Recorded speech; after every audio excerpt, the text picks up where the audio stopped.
Кеңес үкіметі мен Сауд Арабиясының көпірі болған қазақ. Киелі Түркістан өлкесінде дүниеге келген Нәзір Төреқұловты әкесі білімге баулып өсірген. Алдымен Қоқанда, сосын Мәскеуде білім алған Нәзір коммунистік партия қатарына қосылып, саясат әлеміндегі жолын бастайды. Түркістан Республикасы орталық атқарушы комитетінің төрағасы болған Нәзір Төреқұлов демалыс күнін жексенбіден жұмаға ауыстырады және қолындағы осы билігін пайдаланып Маңғыстау өңірін қазаққа қайтарғызады. Болмысы бөлік Нәзір латын қарпіне көшу түркі халықтарының қарым-қатынасын жақсартатынын сол заманда айтып кеткен. 1928 жылы Сауд Арабиясындағы КСРО елшісі болып тағайындалады. Саудия патшасы Абдул-Азиз бен оның ұлы Фейсалдың досына айналады. Патша әулеті Төреқұловты ерекше құрмет тұтқан. 1936 жылы Төреқұловты кеңес үкіметі елге алдырып, бір жылдан кейін түркішіл және ұлтшыл деген жалған айып тағып ату жазасына кеседі. Ату жазасы алдындағы Төреқұловтың көзқарасына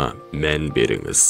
Төреқұловтың өлім жазасына кесілгенін естіген Саудия патшасы кеңес одағымен арадағы қарым-қатынасты түбегейлі үзеді.